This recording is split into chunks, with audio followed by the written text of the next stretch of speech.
Hey everyone, hope you're all doing fine. Welcome to another lecture.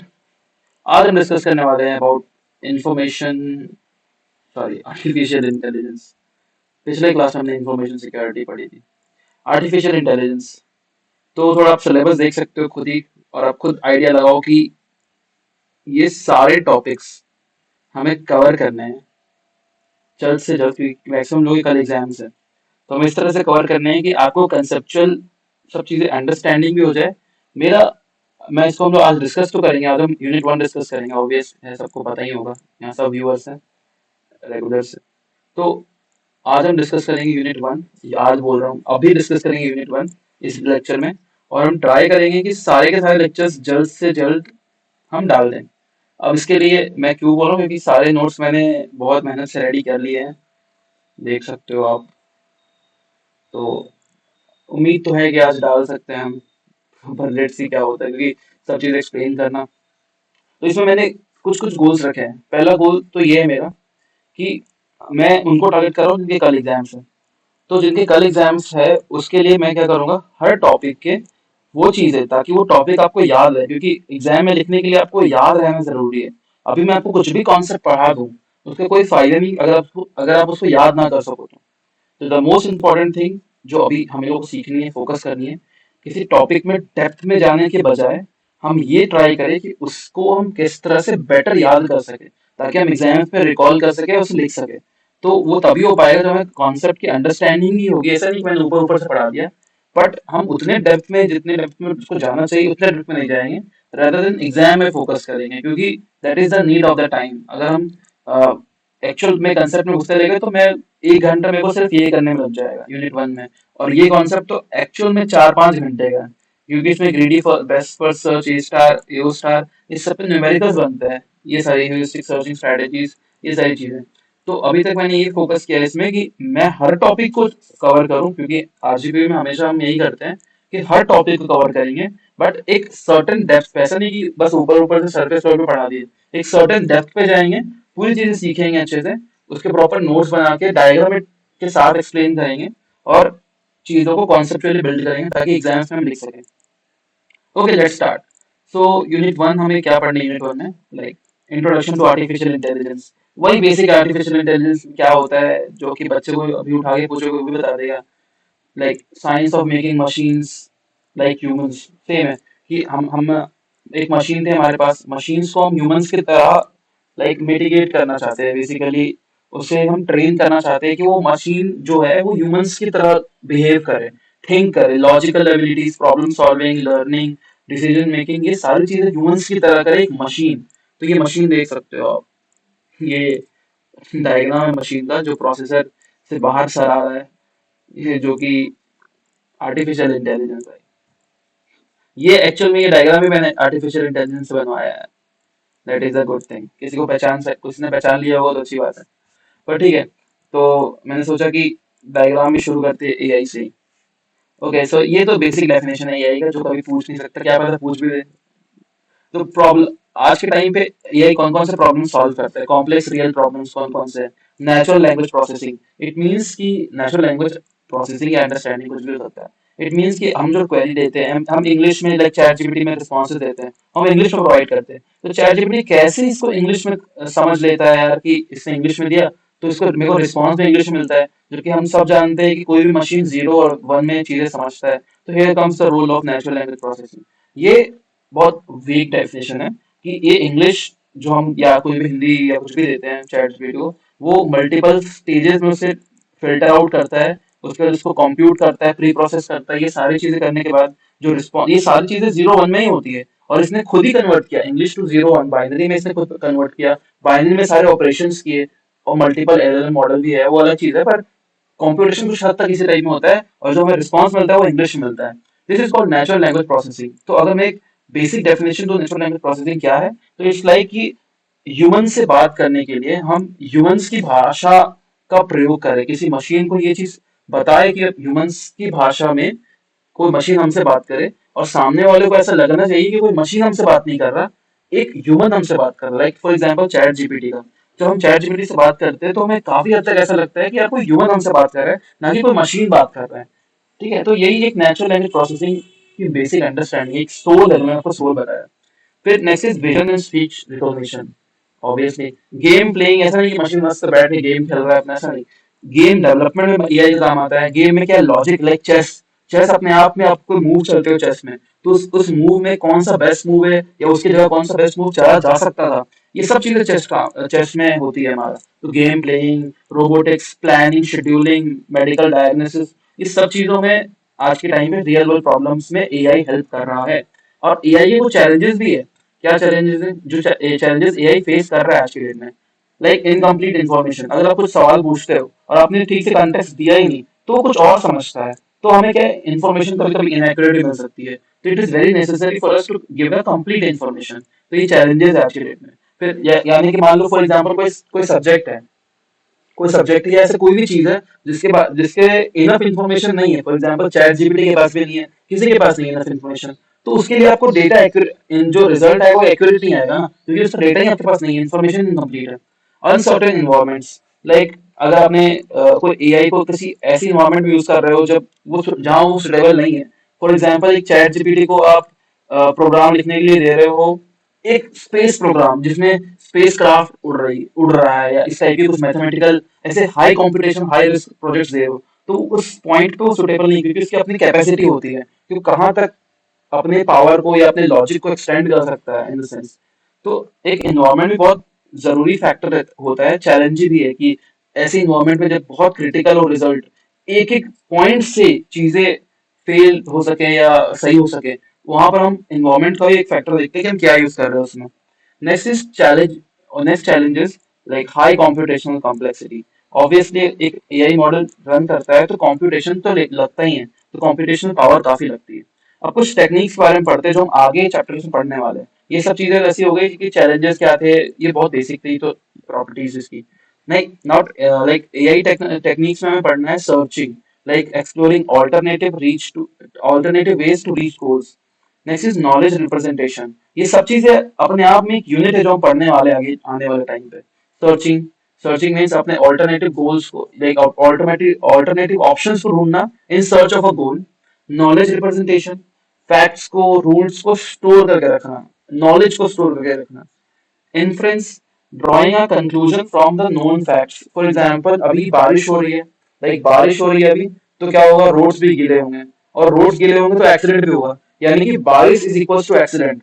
ये हम क्या किया हमने, हमारे पास डेटा था, बारिश अगर हो रही है तो रोड्स भी गीली होंगी, वेट, मान लो रेन हो रही है तो वेट भी होगा, और वेट हो रहा है तो एक्सीडेंट भी होंगे। यानी कि रेन होने का ये मतलब नहीं कि वो एक्सीडेंट होगा, ये हम एक कंक्लूजन ही डिराइव कर सकते हैं।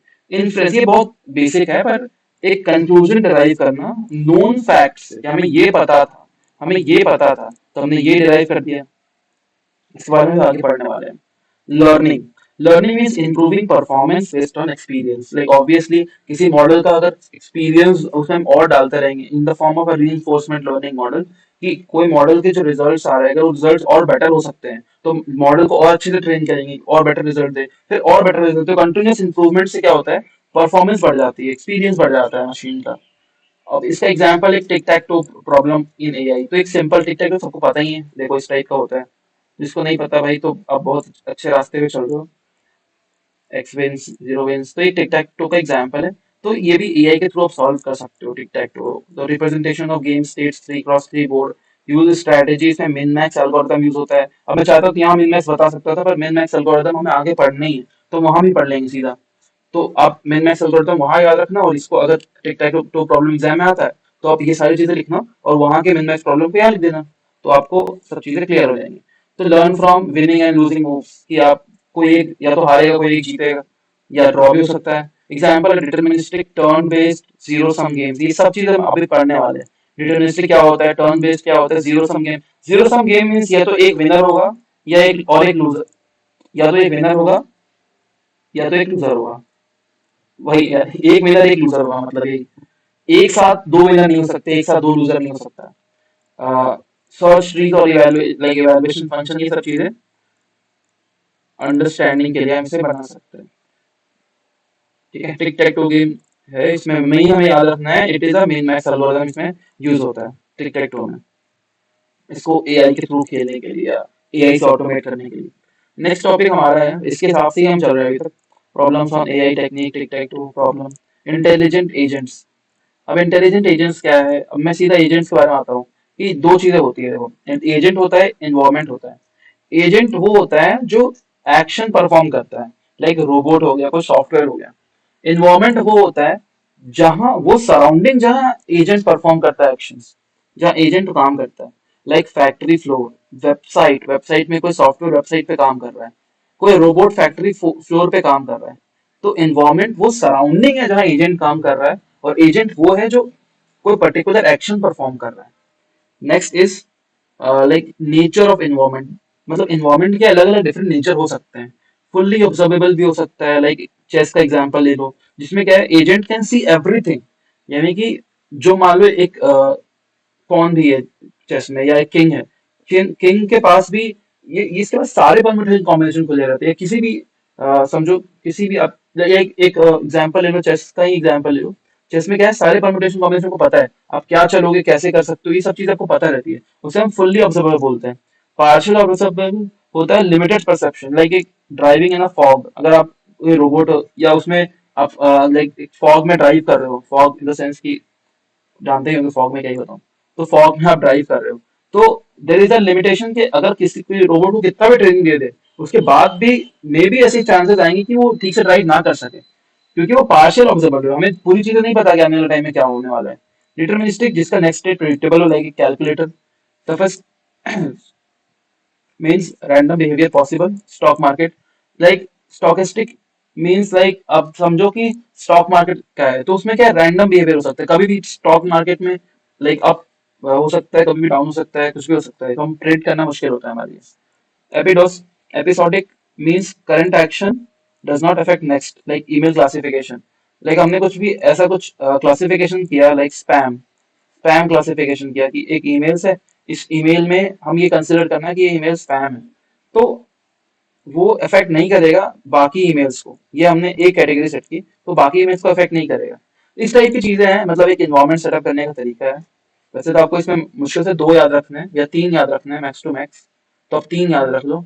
मैं तो बोलूंगा फुल ऑब्जर्वेबल याद रख लो, स्टैटिक याद रख सकते हो, don't change with operation, dynamic याद रख सकते हो, change during operation self driving cars के हिसाब से, लाइक सामने कोई ऑब्स्टेकल आ गया तो उसने अपना डायरेक्शन चेंज कर लिया, तो डायनेमिकली आप इन्वायरमेंट के डायनेमिकली चेंज होने पे अपने एक्शंस को चेंज कर ले रहे हो। ये सारी चीजें थी। ऑब्जर्वेबल में यही चीज है, आपने एक्शन आप डिपेंड करता है कि सामने वाले का चाल किस तरह से, लाइक चेस में। फिर ये सारी चीजें कैलकुलेटर देख सकते हो, डिटरमिनिस्टिक देख सकते हो, तो मैक्स टू मैक्स तीन याद रख लो नेचर ऑफ एनवायरनमेंट में। Next is structure of agent, agent का स्ट्रक्चर क्या होता है।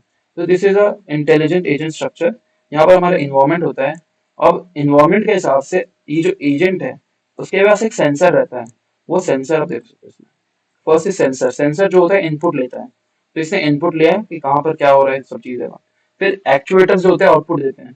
Actuators in the sense like, आप समझो कि यहाँ पर एक मशीन है, इसने इनपुट लिया सेंसर के हेल्प से, एक्चुएटर का उसने आउटपुट दिया, और एजेंट फंक्शन मैप करता है एक्शंस को, लाइक ये कोई एक्शन भी परफॉर्म कर रहा है, तो ये एक्शन परफॉर्म कर रहा है कुछ भी मान लो यहाँ पर। और agent program actual implementation of function, अब इसमें एक्शन परफॉर्म कर रहा है, और भी मल्टीपल एक्शंस में जो जो फंक्शंस होंगे वो उसके प्रोग्राम में मेंशन होंगे, इस प्रोग्राम में इसको बेसिकली क्या करना है, तभी ये इनपुट के बाद आउटपुट देगा, ये सारी ऑपरेशंस करने के बाद ये आउटपुट प्रोड्यूस करेगा। तो ये एक स्ट्रक्चर है बेसिकली एक एजेंट का, structure of an agent. Types of agent, कितने तरह के एजेंट होते हैं। Simple reflexive, act based on correct input only, model based internal state के ऊपर, गोल based, goal like select actions based on goals, utility based action based on their utility, और learning agent होते हैं इम्प्रूव विद एक्सपीरियंस। यहाँ पर उसका एक diagram आ गया, टाइप्स ऑफ एआई एजेंट्स देख सकते हो, जो बताया तो वही है। Next is problem solving and search. Searching is just like search in a state space, मतलब problem in a state space search, इसका मतलब ये होता है कि आपके पास एक इनिशियल स्टेट रहेगा जहां से आप शुरू कर रहे हो, एक गोल स्टेट रहेगा जहां पर आपको जाना है, सेट ऑफ पॉसिबल एक्शंस रहेंगे कि आप क्या क्या परफॉर्म कर सकते हो। मान लो यहाँ पर आपके पास मल्टीपल चॉइसेस रहेंगी, ऐसे जाके ऐसे जाके ऐसे जा सकते हो, ऐसे जाके ऐसे जा सकते हो, ऐसे ऐसे ऐसे भी जा सकते हो, ऐसे भी जा सकते हो, मल्टीपल चॉइसेस एक्शंस रहेंगे। ट्रांसलेशन मॉडल रहेगा जो आपके रिजल्ट्स को जस्टिफाई करे कि आपका रिजल्ट एक्शन का क्या है। और जो रिजल्ट आपका आएगा वो ट्रांसलेशन मॉडल्स के हिसाब से आएगा कि सारे ट्रांजेक्शन होने के बाद आप देखोगे कि किसमें सबसे शॉर्टेस्ट पाथ है, this is path of the cost देखोगे, जिसमें वो होगा वो आपका शॉर्टेस्ट पाथ हो जाएगा। इस तरह से हम क्या कर रहे हैं बेसिकली, किसी भी प्रॉब्लम को डिफाइन कर रहे हैं, एक तरह से उसको सॉल्व कर रहे हैं, सर्च कर रहे हैं, ये सारी चीजें इसमें लगा रहे हैं। एग्जाम्पल इसका eight puzzle, like slide tiles, एक एट पजल भी एक गेम होता है, गेम का एग्जाम्पल है जहाँ पर प्रॉब्लम को हमने डिफाइन किया है यूजिंग स्टेट स्पेस सर्च। ये बेसिकली एक प्रॉब्लम पे हम बात करें कि what is problem solving. Search तो अभी बाद में आएगा, प्रॉब्लम सॉल्विंग सर्च में हम सब चीजें पढ़ने वाले हैं। प्रोडक्शन इन्वायरमेंट क्या होने वाला, प्रोडक्शन इन्वायरमेंट क्या होता है। Production environment is consist of a set of rules, जैसे इफ देन, अगर ये इफ ये तो ये करो, देन ये करो। एग्जाम्पल के तौर पर अगर हमारे पास हमें चाय बनानी है, किसी रोबोट को मान लो चाय बनानी है, तो क्या करेगा, पहले मिल्क, इफ मिल्क है देन शुगर डालो, इफ शुगर हो गया देन टी लीफ डालो, इफ टी लीफ हो गया देन टी बन गया। तो मैंने क्या किया, एक मॉडल को मैंने इफ और देन में ट्रेन कर दिया। तो प्रोडक्शन सिस्टम मींस कि सेट ऑफ रूल्स, मैंने सेट ऑफ रूल्स डिफाइन कर दी इफ और देन के लिए। फिर एक वर्किंग मेमोरी भी डाल दो करंट स्टेट की, जिसमें कि जो भी चीजें हो रही है उसको स्टोर कर सके मेमोरी टाइप में। फिर एक control strategy, set of rules, मैंने बताया सेट ऑफ रूल्स सेट कर दो कि यार शक्कर लेनी है तो कितनी लेनी है, टी लीफ लेनी है तो कितनी लेनी है, दूध लेनी है तो कितनी लेनी है। हर स्टेट के लिए, हर ऑब्जेक्टिव के लिए, हर ट्रांजिशन के लिए कुछ रूल सेटअप कर दो, तो बोलते कंट्रोल स्ट्रेटेजी। तो जब आप एक रूल बेस्ड सिस्टम बनाते हो, आपने इफ देन रूल्स बना दिया, उसमें फैक्चुअल डेटा भी डाल दिया, कंट्रोल स्ट्रेटेजी भी सेटअप कर दी, अब इन्फ्रेंस इंजन भी डाल दिया जो ये सब कोऑर्डिनेट करता है, और एक एक्टिव मेमोरी भी डाल दी जो सारी चीजों को मेमोरी में स्टोर करता है। और ये सब चीजें आपने एक सिस्टम पे डाला, और ये सिस्टम डायरेक्टली इंटरेक्ट करेगा यूजर से, और आप बोलते हो यार चीजें ऑटोमेटिक चल रही है। ऑटोमेटिक टी मेकर इसी तरह से काम करता है, इसी बेसिस पे। ये जिसमें इसने रूल बनाया या फैक्चुअल डेटा जो स्टोर किया, रूल स्टोर किए, इफ देन वाले रूल स्टोर किए, या फैक्चुअल डेटा स्टोर किया, उसे हम बोलते हैं प्यार से नॉलेज बेस। नॉलेज बेस के बारे में हम पढ़ने वाले हैं, क्या होता है, कैसे करता है, ये सब चीजें आ गया। नेक्स्ट इज बेसिकली क्या काम आता है, use in problem solving expert solution की तरह। एक्सपर्ट सॉल्यूशन ये होता है जो किसी एक पर्टिकुलर टास्क में बेस्ट हो, उसे हम बोलते हैं expert system. Expert system like जैसे ह्यूमन का ह्यूमन एक है जो शेफ है, जो खाना अच्छा बनाता है। तो ये जो शेफ है, इसने अपने सारे इनपुट्स किसी मशीन को दे दिए कि ये चीजें मैं करता हूँ, ये चीजें करता हूँ। अब ये मशीन एक शेफ को मिमिक करेगा, यानी कि एक मशीन एक एक्सपर्ट मशीन हो गया। किस चीज का एक्सपर्ट हो गया, एक्सपर्ट मशीन हो गया खाना बनाने में। Export system is just a system which mimics human behavior for a particular task or a particular work. Same, just अब इसके बारे में पढ़ने वाले एक्सपर्ट सिस्टम क्या होता है, यही प्रॉपर्टीज डिस्क्रिप्शन कैरेक्टरिस्टिक्स के characteristics well defined, static versus dynamic, deterministic, discrete, continuous, multi agent और सिंगल एजेंट में क्या डिफरेंस है। वेल डिफाइंड में क्लियर स्टार्ट, गोल, स्टेप, ये सब चीजें क्लियर रहती है। स्टैटिक डायनेमिक में इन्वायरमेंट चेंज नहीं होता, लाइक स्टैटिक में क्या होता है, आप अगर स्टेट यहाँ से यहाँ जा रहा है, इन्वायरमेंट के हिसाब से आपका रिजल्ट चेंज नहीं होगा, स्टैटिक में रिजल्ट कांस्टेंट रहेगा। पर डायनेमिक में आपका रिजल्ट चेंज हो जाएगा। फॉर एग्जांपल समर्स है तो आप टी ना बना के आप सीधा आइसक्रीम पे स्विच कर जाओ, विंटर्स अगर समर है तो इस तरह से समर पे डिपेंड कर रहा है कि प्रोसेस क्या होने वाला है। ये डायनेमिक में आता है। डिटरमिनिस्टिक प्रेडिक्टिव रिजल्ट होने चाहिए, डिस्क्रीट और कंटीन्यूअस में आपको पता है, finite state, infinite state. Single multi agent में वन, इसमें वन इन्वॉल्व होता है, इसमें मल्टीपल एजेंट्स इन्वॉल्व होते हैं। अब डिजाइन सर्च प्रोग्राम में क्या इश्यूज थे, सर्च स्पेस लिमिटेड है हमारे पास, लिमिटेड सर्च स्पेस है, टाइम कॉम्प्लेक्सिटी थोड़ी ज्यादा लगती है चीजों की। हेरिस्टिक्स इंपॉर्टेंट चीज है। हेरिस्टिक्स क्या होता है, heuristics means probabilistic, like probability distribution समझ लो। फॉर एग्जांपल मैं समझाता हूँ इसको, हेरिस्टिक्स अभी आगे वैसे हम पढ़ने वाले हैं हेरिस्टिक्स के बारे में भी, तो अभी देख लो आप क्या है। आपके पास ये आप हो, आपके पास दो रास्ते हैं, या तो आप टी पियोगे या तो आप आइसक्रीम खाओगे, ठीक है। दो रास्ते, बहुत मुश्किल भाई, बहुत मुश्किल रास्ता है। तो अब प्रोबेबिलिटी प्रोबेबिलिटी छोड़ो, आपको डिसीजन लेना है, डिसीजन बनाना है कि आपको क्या करना है। या तो आप टी की तरफ जाओगे या तो आप आइसक्रीम की तरफ जाओगे। तो क्या करना चाहेंगे आप। पहला सवाल आपके लिए 7 करोड़ रुपए के लिए, क्या करना चाहोगे आप। तो मैं बोलूंगा अगर मेरे को यही चीज मशीन को बनानी है तो मशीन कैसे प्रेडिक्ट करेगा कि यार क्या करूं मैं। तो उसके लिए मैं अज्यूम करता हूँ कि अभी समर चल रहे हैं, समर्स चल रहे हैं, ठीक है। समर्स में क्या है, इसके चांसेस थोड़े कम है, तो मैं इसकी वैल्यू डाल देता हूँ 2, और इसके चांसेस ज्यादा है इसको बोल देता हूँ 8। तो ये पता है क्या है, ये एक रैंडम नंबर मैंने इसको असाइन किया। इसको बोलते हैं ह्यूरिस्टिक्स। क्या बोलते हैं इसको? ह्यूरिस्टिक्स। ह्यूरिस्टिक्स बेसिकली एक रैंडम नंबर है बेस्ड ऑन प्रोबेबिलिटी, जो कि हमें डिसीजन मेकिंग में हेल्प करती है। डन। अब इसके थ्रू जिसकी ह्यूरिस्टिक ज्यादा, वो होगा कंसिडर। तो मैं आइसक्रीम खाऊंगा समर में, विंटर होता है तो मेरे इससे बढ़ जाते हैं।